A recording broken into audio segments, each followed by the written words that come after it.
All right, let's start at the start. Props 1 and 2, we're going to do them together because it's the same groups that are putting these forward, and they're both housing measures, money for housing, bonds. So $4 billion under Prop 1 that'll go to affordable housing in California. $1 billion of that will be set aside for loans for veterans so that they can buy a home or they can buy a farm. I'm on PCH right now, and what's happened is you've got the fire over on this side.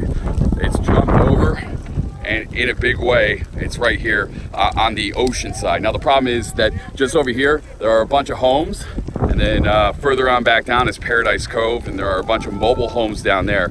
And the guys that you hear yelling down there, those aren't firefighters. Those are people that live at Paradise Cove, and they have their own firefighting gear. And what they've done is they have brought it out, the hose, to try to put down the fire here because they know that if it jumps the PCH here, then it's going to work its way back up to their homes.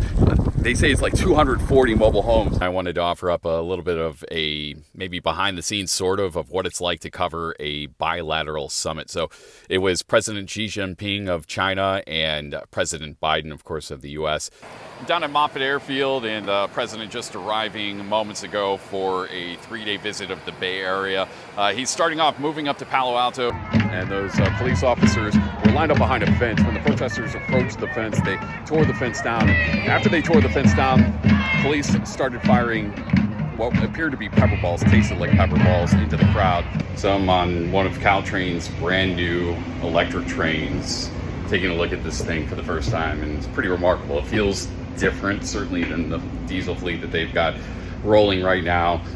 This feels very European. It feels almost like you're on an airplane. I mean, take a look at this. And even those properties have yet to clear out the brush that they need to clear out in order to give firefighters the room to get in and stop the blaze before it consumes their property. So we have like the first really big protest of APEC happening right now, and this is going to be a call for ceasefire now, as you can hear the crowd down below. So this is from 555 California, and it's hard to judge just the exact size of this crowd. I know, like, at its height, it was working down Market and occupied pretty much all of Market Street for, I'd say, about 4 or 5 city blocks. It turned up Grand Street toward Chinatown. Late as May, they were still getting snowfall. We got about 4 feet of snow in May, actually adding to their base instead of losing from their base. Up at the top of the mountain, they ended up with 700 inches of snow. Down at the bottom of the mountain, about 500 inches of snow.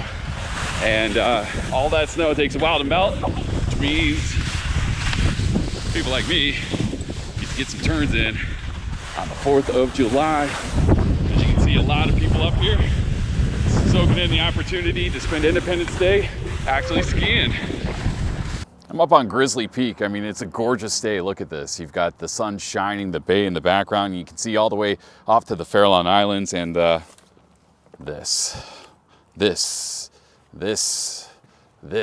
everywhere. There's garbage all over the place. Don't worry, I'll pick that up in a second. Because here's the thing. I found people that are equally dismayed by the amount of garbage that has just perpetuated and proliferated right along the road here on Grizzly Peak. And they've decided to do something about it.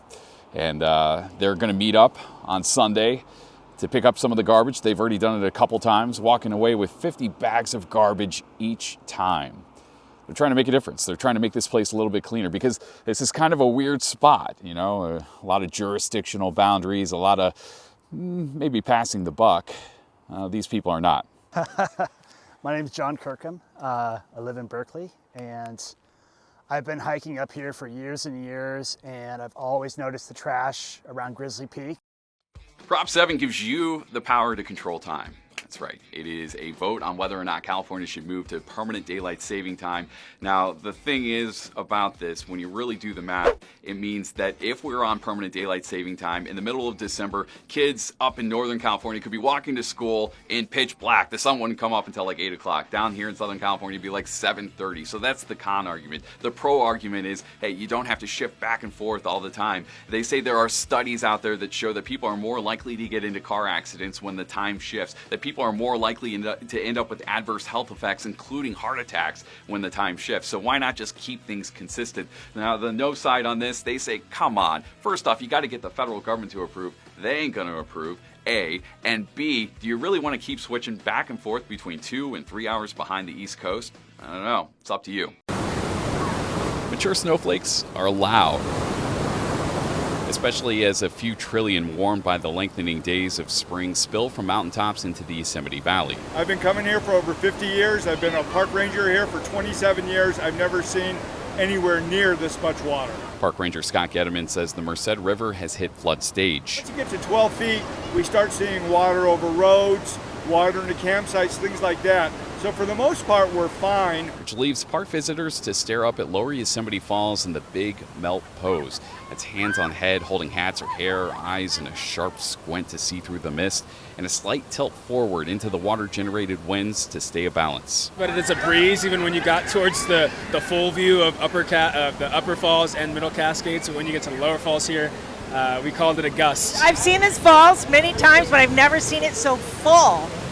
It's incredibly powerful. And then there's the other side of the valley. Bridal Veil Falls probably a half a mile away, and we can hear the water hitting the rocks from it. So that's how impressive Bridal Veil Falls is right now. Yosemite is flooded with superlatives. It's astronomical. It's absolutely insane. It's so crazy. It's amazing. It's like going right into my heart. We've seen it with a lot of water before, but not like this. This is like waterfall season amplified 20 times. Park Ranger Scott Getterman says it's important to relish in the awe, but not get carried away. The most important thing is safety. We've had people, unfortunately, that get too close to the water. We've already done 2 swiftwater rescues this week. But back to the awe, for those fearful of missing out, There's no need to rush. These waterfalls are going to be going. I had a visitor just ask if this is going to go into July. It'll go into July, possibly August. which means a raging Merced frothing as it ricochets against the banks with terrific force above and below the surface. It's like a sacred experience. In the Yosemite Valley, Kris Ankarlo, KCBS. I'm on a solar farm in Yolo County, and I'm here because there's been a big announcement in terms of California's climate goals. Namely, the state has now surpassed 10,000 megawatts of storage capacity. So that means all of this sunshine that's dropping onto these solar panels throughout the day has more of a place to go, to sit there and wait until the demand is needed, especially as we get into these really hot summer months.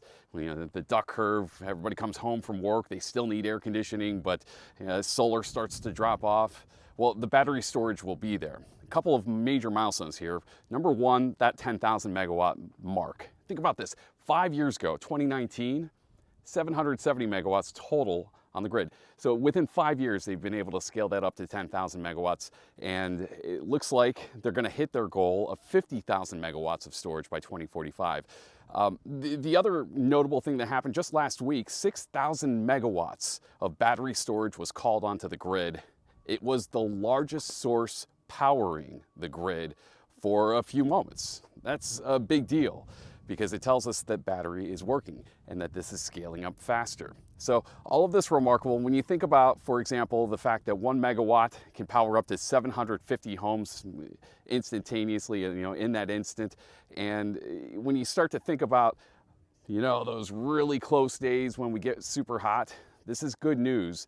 And the fact that we've been able to scale up this quickly is incredibly good news on the climate front.